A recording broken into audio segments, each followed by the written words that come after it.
Olá, no Alesp Cidadania de hoje vamos conhecer o trabalho da Bandeira Científica, entidade acadêmica vinculada à Faculdade de Medicina da USP. Para essa conversa eu recebo Pedro Docema, que é presidente da Bandeira Científica. Seja bem-vindo. Muito obrigado, Priscila. Um prazer estar aqui com vocês. Eu que agradeço. Também temos aqui nos nossos estúdios Davi Visa, que é vice-presidente da entidade. Seja bem-vindo. Muito obrigado. Bom, para começar então, explicar para quem está em casa o que é essa entidade, né, e o trabalho que ela realiza. Bem, a Bandeira Científica é um projeto de extensão universitária da Faculdade de Medicina da USP, aqui da capital de São Paulo. Nós dois somos alunos do terceiro ano da Faculdade de Medicina e a Bandeira é um projeto, na verdade, muito antigo. Ela foi fundada originalmente em 1957. E naquela época a ideia era fazer expedições para o interior do Brasil, com foco em entender as doenças tropicais que assolavam. Tinha muita leishmaniose, muita doença que no resto do mundo a incidência delas era muito baixa, e fazer conscientização de saúde. Então, a gente vai reconhecer o território e tudo mais. O projeto foi muito bem, foi crescendo até que foi desativado em 69. Depois, em 98, foi reativado. Dessa vez, além de fazer toda essa questão de pesquisa, de entender a epidemiologia das doenças na região e conscientização, em 99 eles passam a fazer também atendimentos médicos. Depois disso foi crescendo, foram incluindo outras áreas da saúde, até que o projeto se tornou um dos maiores da Universidade de São Paulo e foi um dos maiores projetos universitários do Brasil. No auge deles, eles mandaram 2 aviões da FAB lotados com 300 alunos e profissionais para atender em regiões amazônicas.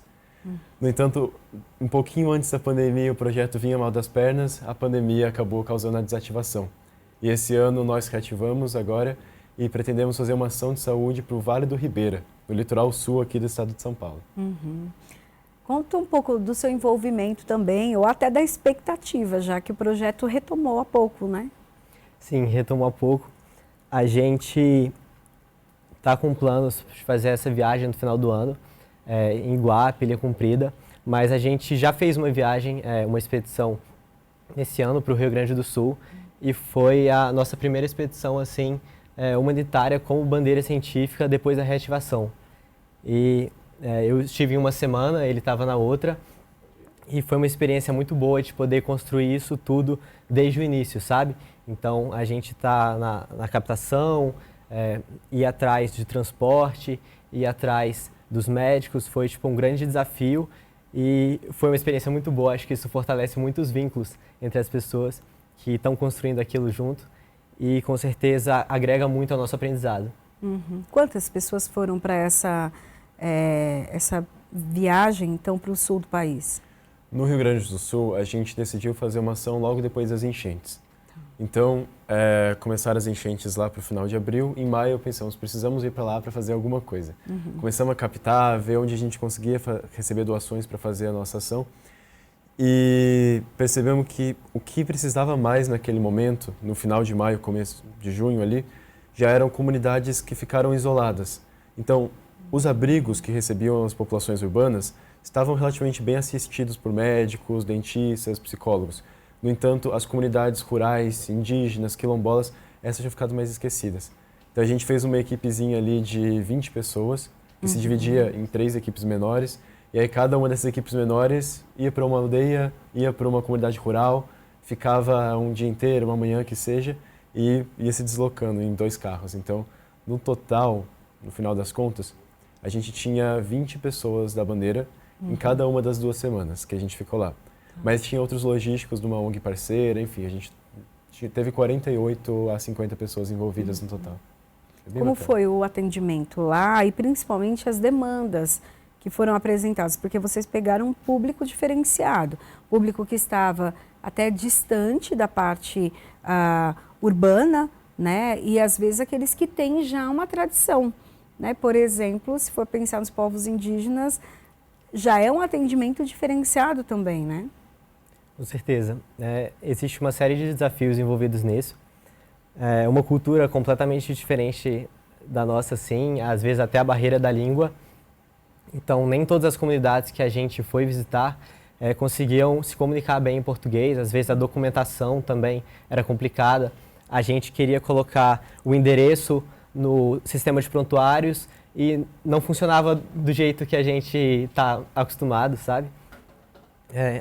Os atendimentos foram bem variados, então, de acordo com o perfil daquela população, muito atendimento pediátrico, às vezes com queixas de dor, às vezes tosse, mas às vezes era só prevenção em saúde mesmo. Então, as mães levando os filhos para entenderem como que poderiam cuidar deles da melhor maneira e acompanhar a vacinação. A gente também fez uma série de exames que provavelmente seria muito mais demorado para aquela comunidade alcançar em outro posto. E a gente conseguiu acelerar bastante esse acesso. Então, isso da minha semana. Pedro, algo a acrescentar? A gente precisa criar uma imagem, porque a pessoa que está aqui no estado de São Paulo, mesmo no interior, as cidades, elas têm um sistema de saúde mais sólido, com uma integração maior. Então, criar uma imagem de como é atender numa aldeia indígena é bem difícil para quem tem esse contexto mais urbano. Então, pensa que a gente chegava em 2 carros com 2, 3 médicos e uns 3, 4 alunos, e era uma experiência muito nova para todo mundo que estava participando, por mais que a maioria já tinha feito alguma ação humanitária parecida antes. E eu lembro certinho de atender uma criança numa aldeia, em que lá a língua, ela é uma língua que saiu de uma raiz do tupi, mas totalmente diferente. E a menininha, ela não falava ainda, porque em casa ela tinha muito pouco estímulo. A mãe, ela estava ficando muda, a gente não conseguiu descobrir por quê, e a avó dela não falava português. Então eu tive que atender uma criança que ainda não falava, que a mãe não falava e a avó não conseguia falar. Nossa. E aí a liderança local, né, eu esqueci o nome do cacique, mas ele veio e tentou ajudar a fazer esse meio de campo. E o interessante de fazer ações assim é colocar um aluno que está desenvolvendo o seu compromisso social, que está desenvolvendo a sua parte humana na hora de fazer um atendimento médico, e colocar ele diante dessa situação tão difícil, tão desafiadora de se virar.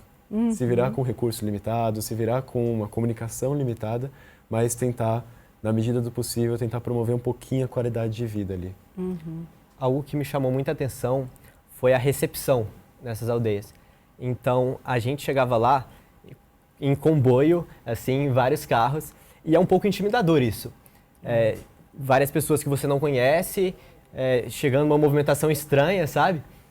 E a gente ia primeiro um pequeno grupo para entrar em contato com a liderança, isso já estava pré-acordado, ou pelo menos deveria estar pré-acordado, porque em uma das visitas a gente teve uns inconvenientes, assim, de uma má comunicação inicial, mas tudo foi muito bem resolvido e as comunidades receberam a gente muito bem, desde as lideranças até a população que estava sendo atendida.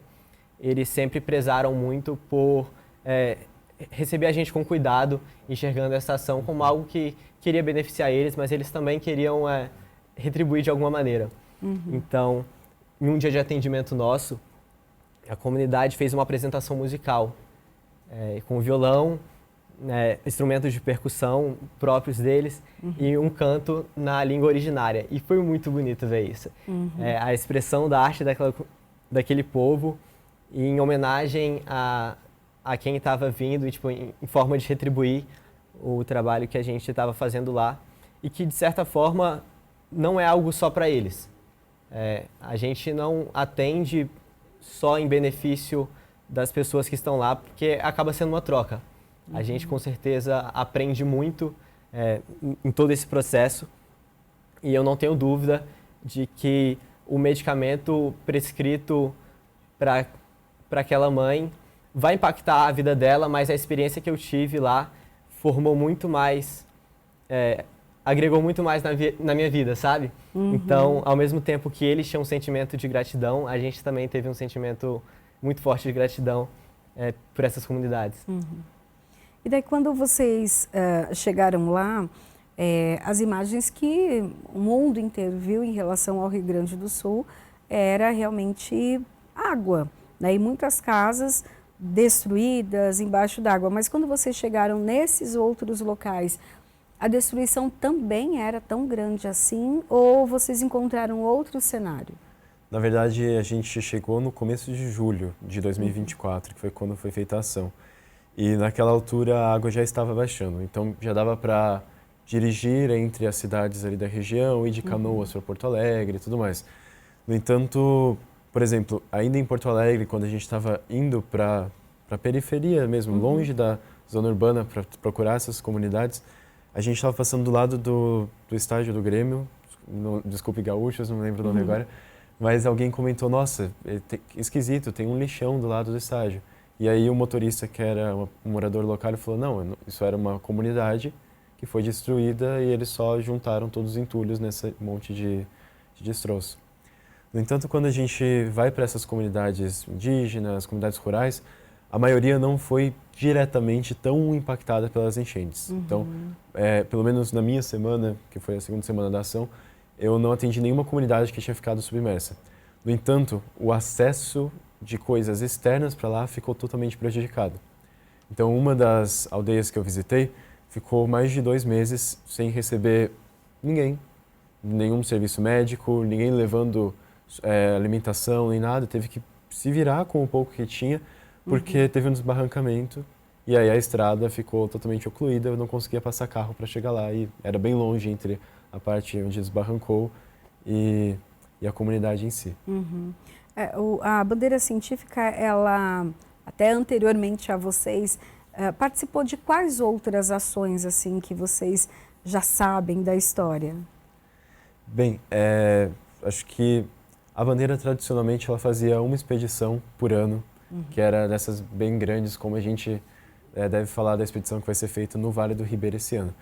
E foi na reformulação que a gente fez agora, nessa nova refundação desse ano, que a gente incluiu essas expedições menores através de um braço que a gente chamou de Liga de Saúde Humanitária. No entanto, se a cada ano a bandeira ia para um lugar diferente, e a gente está falando de mais de 20 anos de expedições entre 1998 e 2019, mais as que eram feitas entre 57 e 69, a gente está falando de 36 expedições que tinham sido feitas para 12 estados brasileiros.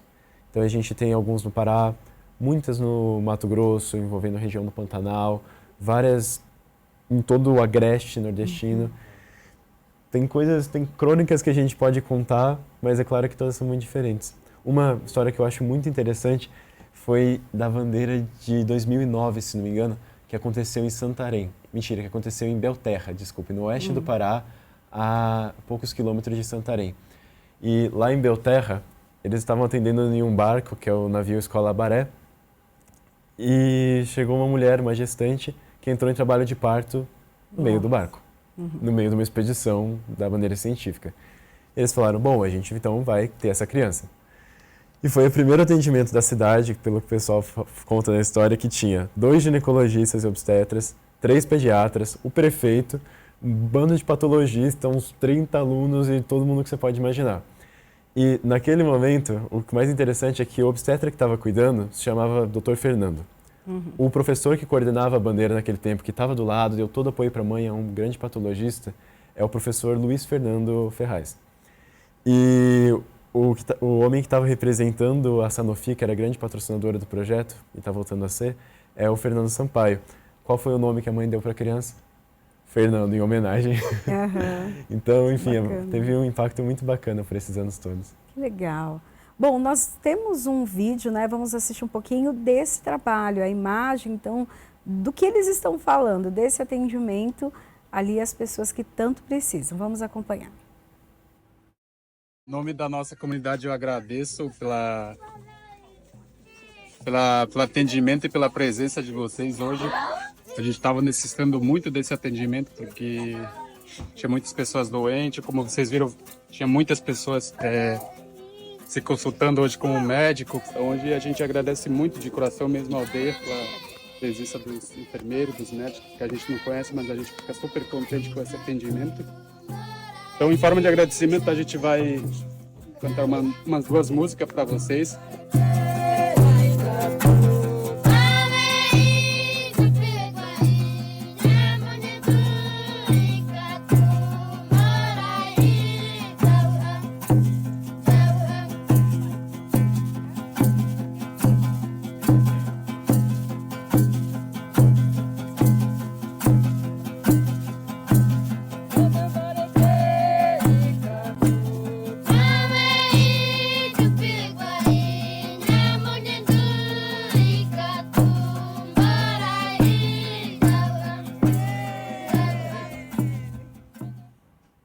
Esse dia foi o que você estava? Exatamente esse dia. Esse povo estava num processo de retomada de terra. Então, eles tinham chegado lá há pouco tempo, estavam vivendo naquelas barracas, as casas não tinham número, nada do tipo. E eles tinham passado um período sem água, porque não chegava caminhão-pipa com água potável. E foi um povo que recebeu a gente muito bem e que, apesar dos desafios que eles tinham passado, a gente foi descobrir depois que eles tiveram essas dificuldades com alimentação, água, mas eles se dispuseram a fazer uma comida típica pra gente, que é aquele pão frito que mostrou no início do vídeo. E foi muito bom ver, assim, o carinho deles conosco, sabe?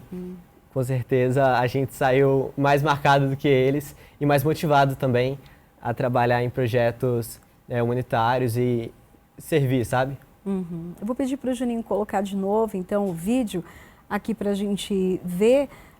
Então, até para vocês explicarem quais atendimentos que foram feitos nesse momento. Eu vi ali alguns, não sei se era um termômetro, o que era, mas tinham algumas coisas que vocês estavam utilizando ali. Então, nesse momento ali na aldeia, né? Sim. A chegada de vocês na aldeia. Esse lugar era uma aldeia e um quilombo, pelo que o pessoal tinha me explicado, certo, Visa? Eu acho que era próximo aí o quilombo, ele ficava muito próximo. Perfeito. Vocês podem ver que tem vários símbolos da Cruz Vermelha, porque foi uma expedição em parceria com a ONG Xingu Mescatu e com a Cruz Vermelha. A gente entrou com os recursos humanos e parte dos insumos, a Cruz ajudou com a logística e a Xingu também. A gente estruturava os atendimentos da seguinte maneira. Então, o líder da comunidade ia e avisava nas casas que havia uma equipe médica ali que estava disposta a fazer alguns exames e acompanhar atendimento ambulatorial, tanto dos adultos que tivessem queixa, quanto das crianças que estivessem interessadas em prevenção e acompanhamento, né? E aí foi formada essa fila. Inicialmente a gente tinha uma triagem, então um aluno da medicina fazia a avaliação inicial, preenchia todos os dados no sistema de prontuário, media o peso. Aí quando era uma criança muito pequena, a gente pedia para a mãe subir com a criança na balança, porque a gente não tinha aquela balança pediátrica, né? E depois media a mãe sem a criança, para ver ali qual que era a diferença. Enfim, a gente fazia esse atendimento inicial e dirigia ou a um médico que fazia um atendimento clínico, então provavelmente um generalista, ou uma MFC, que é Medicina da Família e Comunidade, ou uma pediatra, né? E ainda em algumas das equipes também tinha um radiologista que conseguia fazer ultrassom. Então foram feitos vários pré-natais ali no momento. Porque com as crianças, em um atendimento clínico como esse, a gente consegue fazer uma consulta de puericultura. Puericultura, puerbo, você pensa da criança, e cultura, cultivar. Então é uma consulta de acompanhamento do desenvolvimento dessa criança, orientar a mãe. Então, especialmente mães em contextos mais afastados do centro urbano, que conseguiu ter menos orientação, muitas vezes ela não sabe muito bem como que vai fazer a nutrição desse bebê, como que você segura para colocar ele para dormir, para fazer arrotar. Todas essas coisas a gente consegue ajudar nessas consultas. E com o ultrassomzinho ali do lado, você consegue fazer qualquer coisa. Agiliza muito a nossa vida. Era bem bacana. E agiliza a vida do paciente que consegue ter um exame que dificilmente ele teria acesso no meio da comunidade, né? Vocês conseguiram fazer exames também, por exemplo, de sangue, esses laboratoriais, com o resultado já na hora, é isso? Exatamente. Então, a gente coletava o sangue e enviava esse resultado que estava sendo processado numa máquina para um laboratório, e esse laboratório fazia toda a análise e enviava para a gente em mais ou menos 20 minutos o resultado do hemograma ou então de algum outro exame sorológico, por exemplo. Agora com a internet via satélite, expedições assim ficam muito mais simples, porque essa é uma empresa que chama High Lab, que é uma startup também, que a gente conseguir fazer uma análise clínica de um exame laboratorial que seria tão difícil de ter dentro de uma comunidade remotamente. Essa que foi a minha dúvida, né? Porque a internet nesses locais mais afastados é quase impossível, né? A gente conseguir um sinal. E que bom que então agora tem uma alternativa, né? Uma alternativa muito eficiente. Até para a comunicação entre as equipes, isso é muito importante. A comunicação com o Distrito Sanitário Especial Indígena, que cuida das populações, também é relevante. Então, hoje em dia, a internet via satélite é essencial para fazer isso. E daí até essa questão de poder já ir para um lugar, avaliar aquela pessoa, porque antes sem, né, os exames era uma avaliação, claro, vocês já são treinados para isso, uma avaliação clínica, de olhar a pessoa, a conversa e você já consegue diagnosticar alguma coisa. Tendo ali os exames, é mais assertivo até, né, para um tratamento, para a procura de uma especialidade, não é? Com certeza, e às vezes a demanda daquela população era exatamente o exame, porque você consegue ter um atendimento médico, mas para conseguir esse exame você precisa ir num nível além de cuidado. E aí ela precisava ir se deslocar até um outro centro que tivesse capacidade de atender ela, e gera, enfim, um certo inconveniente assim, né, de você ter que tirar um dia para isso, e às vezes as filas eram muito longas. Sim. Exato. Esse ano, na realidade, na expedição de dezembro de 2024 que vai ser feita em Iguape, nós queremos abranger ao máximo as populações dos municípios de Iguape e Ilha Comprida. Iguape, eles ficam na região do Vale do Ribeira, que tem um dos menores IDHs do estado de São Paulo, por mais que, se comparado com os outros estados do Brasil, ainda é um IDH bom, mas por ser um município muito grande, tanto que Iguape é o maior município em território do estado de São Paulo, dá quase 2 cidades de São Paulo, é gigante para uma população de 30 mil habitantes. Então, por ficarem bem espalhados, é difícil para o sistema de saúde público conseguir integrar tudo. E aí, esse ano, a gente vai fazer o atendimento nas comunidades rurais, vai ter uma equipe rural que vai ficar cada dia num lugar diferente, vai ter uma para as comunidades quilombolas e indígenas e vai ter tudo no centro urbano.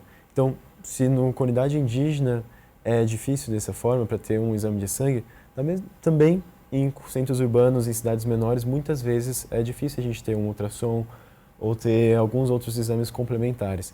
Claro que você disse, a gente é treinado para não depender dos exames para conseguir fazer uma boa medicina. Tanto que a gente tem uma grande mestra na faculdade, a professora Lúcia Garcia, que ela sempre fala que a clínica é soberana. A gente precisa conseguir fazer um atendimento só com o estetoscópio, nossas mãozinhas e nosso cérebro. Mas um exame é essencial para a gente conseguir dar o tratamento, gostei da palavra, assertivo. Esse ano, em Iguape, Ilha Comprida, a gente pretende contar com exames oftalmológicos, especialmente focado em refração, né, que é para o pessoal que precisa de óculos. A gente vai triar todas as crianças da rede pública de ensino para ver quais vão precisar de óculos depois. Também vai ter ultrassom, vai ter endoscopia, vai ter vários exames dermatológicos, enfim. Estamos construindo uma coisa bacana para conseguir ajudar as comunidades. Que bacana. Bom, daqui a pouquinho a gente vai saber mais detalhes, então, desse trabalho que já tem data marcada para o fim do ano, mas a gente vai falar também dos projetos para o futuro. Fica com a gente, daqui a pouquinho estamos de volta.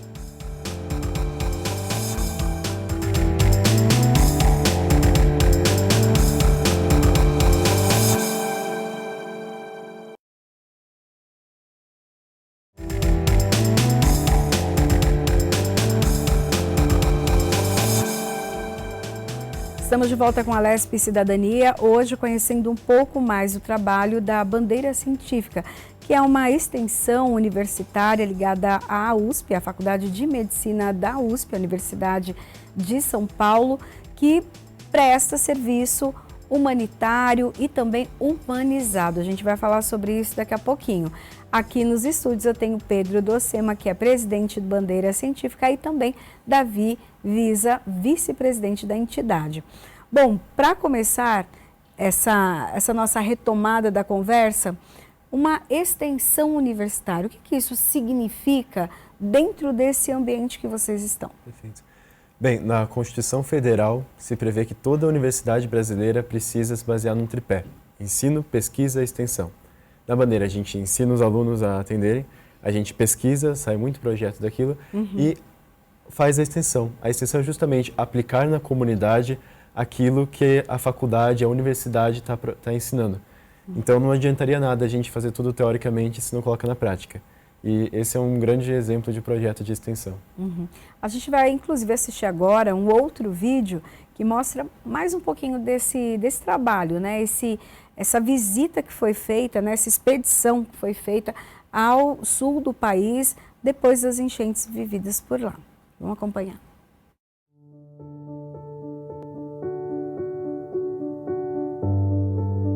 Legal, né? Tô achando muito bem, porque a pessoa fica animado quando o pessoal do CISAI falava que não, o Cruz Vermelho está indo para a aldeia para fazer alguma ajuda para a comunidade. Então aí a pessoa fica contente, né?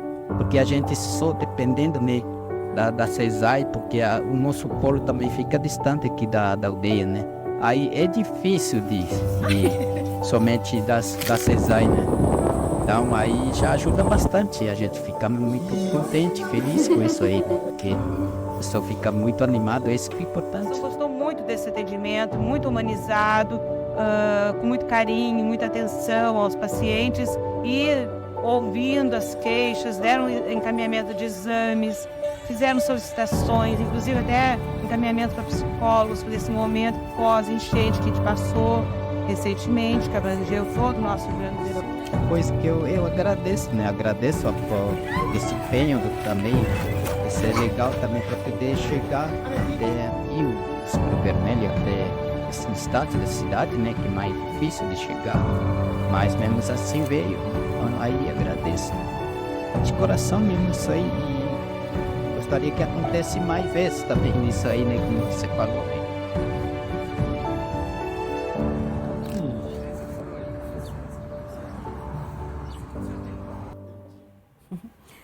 Qual a estrutura que vocês precisam para levar esse tipo de atendimento? Eu vi que em algumas imagens ali, a mesa e vários médicos em atendimento. Em outras situações tinham ali, acho que um caminhão, né, com consultórios. Conta pra gente. Bom, a estrutura é muito variável, depende do que a gente tem nas mãos. Então, esse caminhão, como essa ação foi em parceria com a Cruz Vermelha, eles emprestaram esse caminhão para a gente usar. Mas o que a gente precisa são basicamente 3 caixas. Uma de remédio, uma de insumo descartável e uma com equipamentos. Então a gente leva vários medicamentos mais gerais que a gente precisa, desde coisa para dor, uma gripe mais fraca, até às vezes algum antibiótico. Equipamento. Para um bom médico, um estetoscópio já basta, mas aí a gente também leva algumas coisas para ajudar. Então leva algumas coisas neurológicas, enfim, depende da nossa equipe também e do conhecimento que aquela equipe que foi escalada tem naquele momento. E em suma, coisa mais básica. No entanto, é claro, ter uns 2 carros, como foi o caso do Rio Grande do Sul, ajuda muito para a gente conseguir ter essa mobilidade. Ter um ônibus, que era um ônibus todo adaptado, que a Cruz cedeu, também super interessante. Em Iguape, a gente vai atender em uma escola, então a gente pega esse lugar fixo e o povo vai até o lugar principal para fazer esse atendimento. Depende muito. A ortopedia, que a gente vai levar para Iguape agora, exigiu que tivesse uma sala de gesso. Então a gente vai ter que atender ortopedia dentro de um centro de saúde da cidade de Iguape. Porque se precisar tirar um gesso para avaliar e colocar de novo, tem que ter a estrutura. Então, totalmente adaptado para a realidade local e o que a gente consegue oferecer. Uhum. E Davi, até vai se ampliar, né, esse atendimento já em Iguape. Com certeza.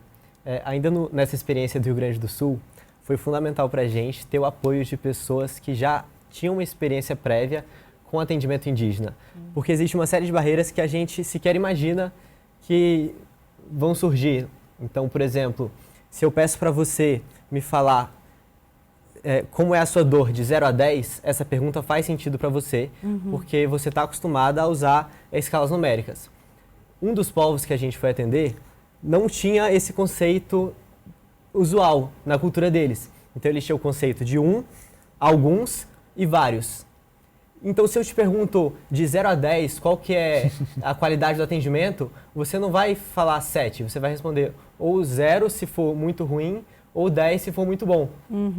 Então, algumas barreiras assim culturais que a gente não imagina, mas que essas pessoas que estavam dando o nosso suporte e que já conheciam os povos que a gente estava atendendo, puderam auxiliar e nos guiar nesse sentido.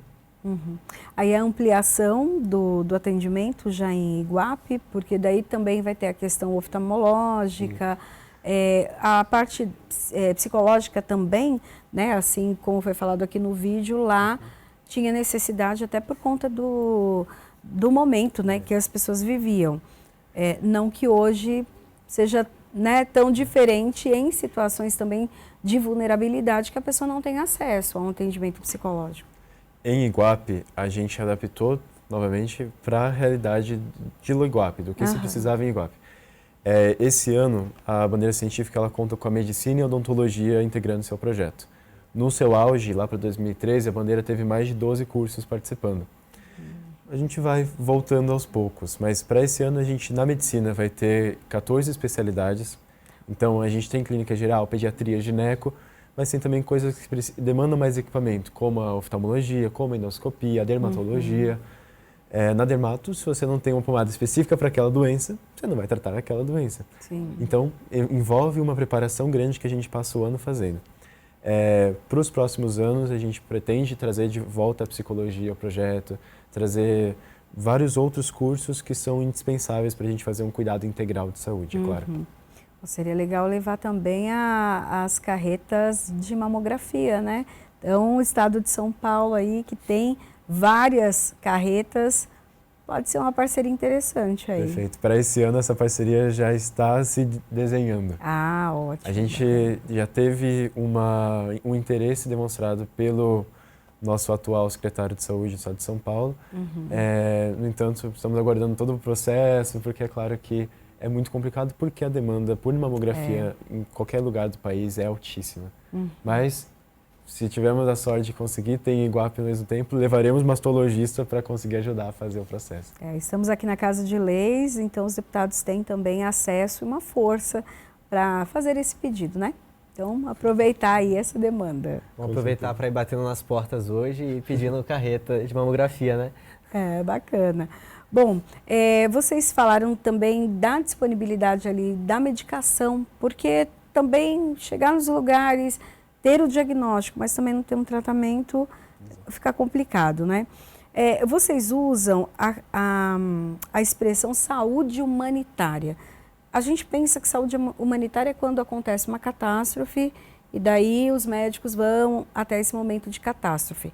Vocês vão para Iguape, que nesse momento não passa por uma catástrofe, esperamos que isso não aconteça também.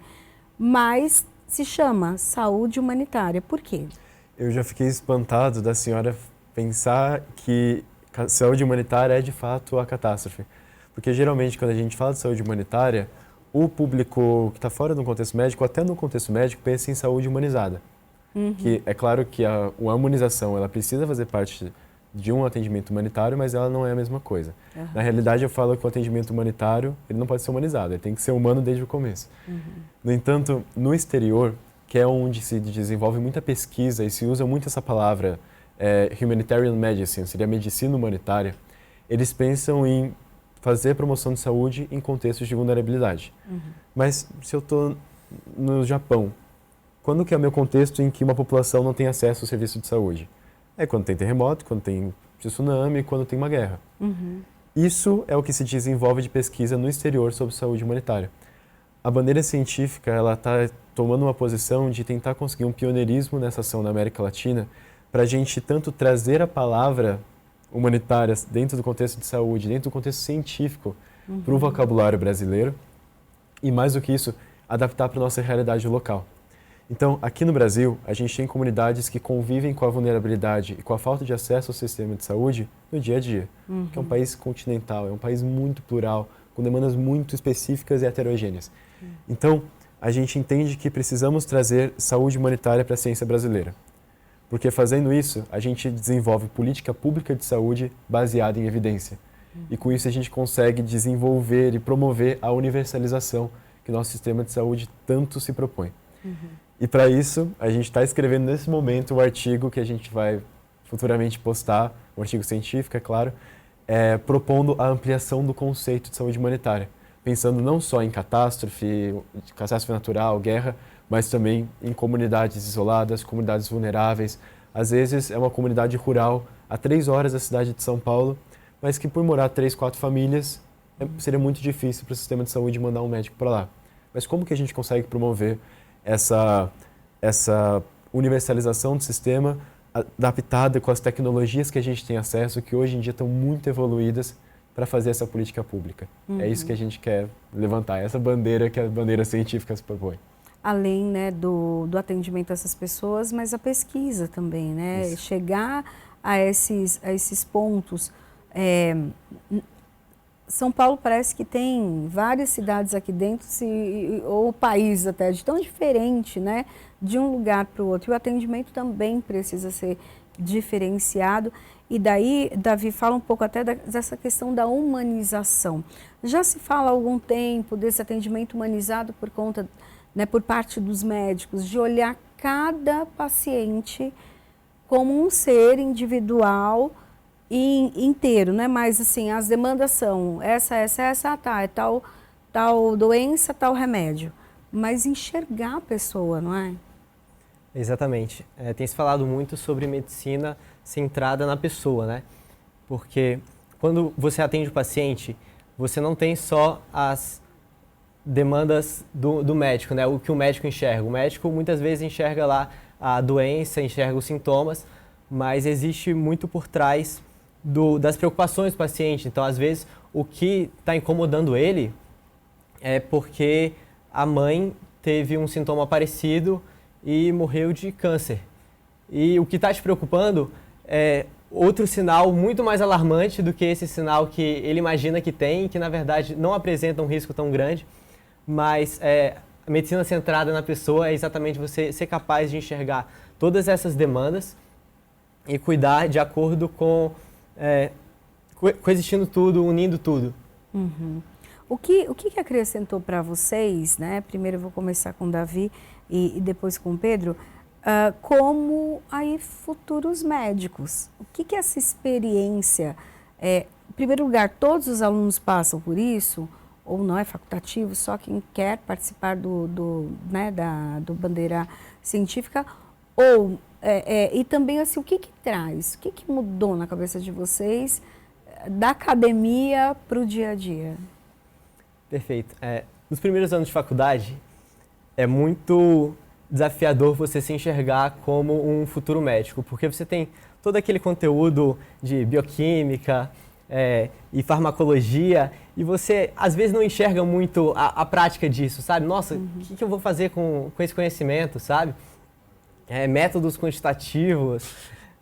Então, quando você vai lá e atende, isso muda muito a sua visão sobre o curso. Então, a gente está no terceiro ano hoje, a gente já passou pelo ciclo básico, a gente está no ciclo clínico, mas a gente ainda teve pouco contato com pacientes na própria faculdade, né? Então, a gente vivencia muito mais no estágio, que é o internato, que são os últimos 2 anos de curso.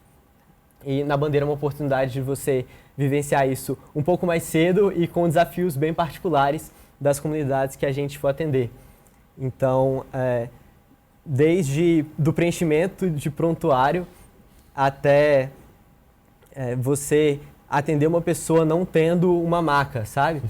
Você pegar esses exames pela High Lab, que apoiou a gente. Então, eu acho que agrega muito o nosso conhecimento técnico mesmo. Eu sinto que em uma semana de bandeira eu vou aprender mais do que em um ano assim, de curso teórico, de aulas. E também agrega muito na sua percepção como pessoa mesmo, humana, de você se importar com o próximo, de você vivenciar experiências e desafios que você não está acostumado e que é o dia a dia de muitas pessoas. Sim. Essa coisa de praticar na comunidade, que é a extensão universitária, isso não só faz a medicina ser humana, que ela precisa ser, mas ela também ensina pra gente todas as outras habilidades que a gente precisa ter para não só ser um bom médico de consultório, mas um médico completo, que entende a sua função social, que entende a sua função de pedagógica, de ensinar as coisas para o paciente e tudo mais. Ele falou de atender sem maca, você não estava nesse dia, mas teve um ultrassom que ia fazer num senhor bem de idade, só que a nossa maca estava com a perna quebrada. Aí eu sentei numa cadeira que não dava a altura da maca, fiquei segurando a maca em cima da minha perna. Eu era uma das pernas daquela maca. E a coisa que a Bandeira mais me ensinou até agora foi fazer balão de luva e fazer bichinhos com eles. Eu faço um elefantinho que as crianças ficam maluquinhas. É sério, elas deixam a gente auscultar qualquer foco depois de ver aquele elefante. Eu lembro no Rio Grande do Sul, que foi uma coisa que me marcou muito, e acho que vai marcar pro resto da minha vida, que era uma criança que estava chorando muito mesmo, uma menininha toda fofinha, toda educada, que era simpática, mas ela estava muito irritada porque a mãe dela estava fazendo pré-natal e não dava atenção para ela. Aí eu precisava conquistar a confiança dela, até porque ela era a nossa próxima paciente. Aí eu sentei com ela e falei, vamos desenhar? Aí ela fez que sim com a cabeça. Aí eu comecei a desenhar alguma coisa, falei, o que você quer fazer? Aí ela fez, chiwi, chiwi. Aí eu falei, mas que caramba é um chiwi, pelo amor de Deus, eu não sei o que é um chiwi. Aí comecei a pensar, aí eu lembrei de um alfabeto que era uma escola onde a gente estava atendendo, aí tinha um alfabeto na parede. E as palavras que eles davam de exemplo para cada letra eram palavras no tupi. Então no X tinha chiwi, escrevia X-I-V-I e tinha um gato. Aí eu fui lá e desenhei um gatinho. Aí ela falou, chiwi não, chiwi. Chiwi não, chiwi. Eu falei, mas que diferença que é? Aí eu vi na parede um trabalho que alguma criança fez e tinha uma onça desenhada. Então, o contato que eu tive com essa criança e a habilidade de olhar para o ambiente, ver as ferramentas que eu tinha disponíveis, no caso, um desenho na parede, e desenhar um gatinho, talvez tenha me ensinado mais do que uma disciplina inteira sobre pneumologia. A professora Marisa, que me perdoe, amo ela. Mas até pensando nessa questão de olhar, né, o que se tem, o que dá para fazer com aquilo que se tem, talvez seja o desafio que muitos de vocês vão encontrar nos hospitais por aí, né? E você acha que isso vai mudar também? Porque é claro que você trabalhar num lugar que não tem tudo que você precisa, não tem a estrutura, é desanimador por um lado, mas será que não é um desafio que vocês aprenderam a olhar de outra forma? Com certeza. Eu acredito que cada vez mais o conhecimento técnico tem deixado de ser o centro, o que mais chama assim, atenção no médico, na formação médica, e outras habilidades têm crescido em importância. Então, eu não vou ser um bom médico porque eu sei uma conduta muito precisa, eu sei fazer um diagnóstico muito preciso, porque esse conhecimento ele cresce cada vez mais e está cada vez mais disponível para todo mundo na internet, em sites de pesquisa, em manuais. Então, eu consigo pesquisar em 20 segundos exatamente a conduta para aquele paciente. Mas eu não consigo pesquisar como cuidar de uma pessoa, eu não consigo pesquisar como transmitir uma mensagem de tal forma que aquela pessoa entenda. Então, você lidar com os conflitos que estão acontecendo lá, com as expectativas, gerenciar a expectativa das pessoas, eu acho que essa parte humana é o futuro da medicina, sim, e está se tornando cada vez mais importante. Todo ano, 30 mil médicos se formam no Brasil. É um recorde, daqui a pouco, quase 1% da população brasileira vai ser formada por médicos. O que vai diferenciar essas pessoas, porque o cara que se formou no Pernambuco sabe tratar uma gripe tanto quanto eu saberei quando eu estiver formado. O que vai diferenciar esses médicos que se formaram não vai ser só o conhecimento teórico, que é claro que é a base de tudo, mas é realmente se portar com o paciente, realmente acolher ele e mostrar isso. E projetos assim dão uma formação ímpar para os alunos, né? A senhora perguntou quem que faz parte da bandeira científica. A gente tem todo um processo seletivo, esse ano já foi um tanto concorrido, espero que ano que vem seja mais ainda, mas é uma experiência transformadora.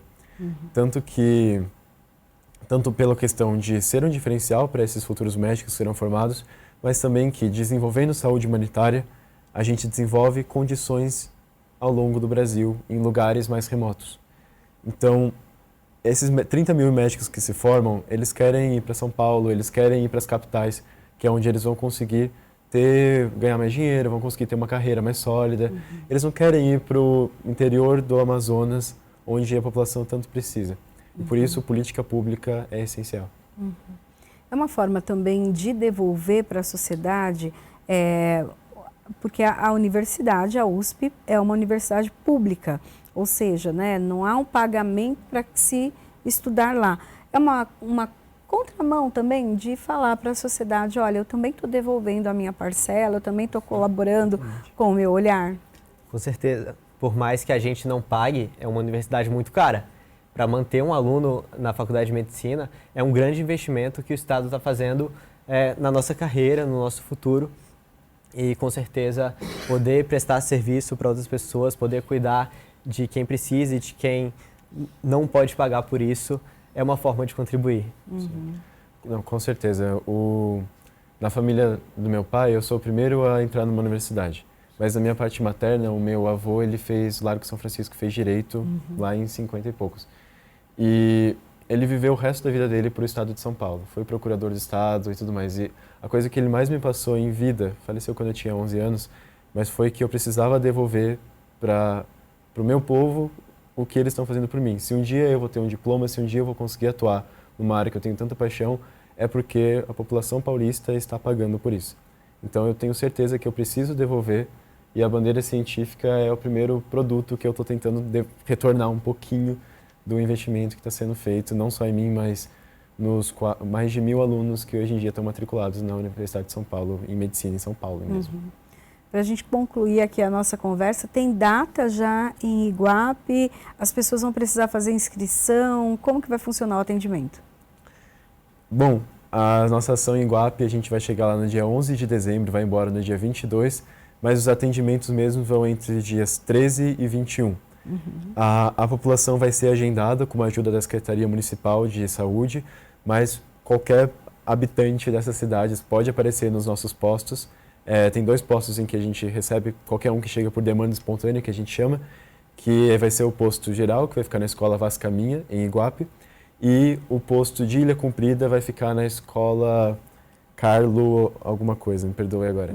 Mas qualquer um da população pode chegar lá que vai receber o atendimento. Se chegar muito tarde naquele dia, a gente vai falar, você pode chegar amanhã cedo? Mas com certeza vai receber. Além disso, vai ter um posto indígena, que aí a gente vai chegar lá e atender quem quiser, e o rural também. E vocês têm informações nas redes sociais, as pessoas que têm alguma dúvida, quer conhecer, quer apoiar também, né? Não, perfeito. A gente tem nosso Instagram, Bandeira Científica, e você pode entrar lá, conhecer um pouco mais do nosso projeto e apoiar a gente também financeiramente, se quiser, doar e ajudar esse projeto a ir para frente e continuar se restabelecendo. A gente está com uma campanha de financiamento coletivo agora, né, uma vaquinha, e toda ajuda vai ser muito bem-vinda. É só acessar nosso site, que é o www.bandeiracientifica.com.br/doe, ou só colocar Bandeira Científica no Google, é o primeiro site que vai aparecer, e tem uma abinha ali bonitinha que está escrito doe, é bem fácil de achar. E você pode doar R$1, já vai estar ajudando muita gente. Você pode doar o seu rim, brincadeira, mas de tudo, qualquer ajuda com certeza vai ajudar muito o nosso projeto e ajudar a impactar vidas, não só no Vale do Ribeira, mas em outros projetos ao longo do Brasil. Bom, então a gente chega agora no fim do nosso programa. Quero agradecer então Davi Visa, que é vice-presidente da Bandeira Científica. Seja muito obrigada, né, pela sua participação. Eu que agradeço. Também agradeço o Pedro Docema, que é presidente da Bandeira Científica. É uma honra enorme para mim estar aqui com vocês hoje. Obrigada. Bom, a Alesp Cidadania fica por aqui. A gente se encontra na programação da Rede Alesp. Até o próximo programa. Tchau, tchau.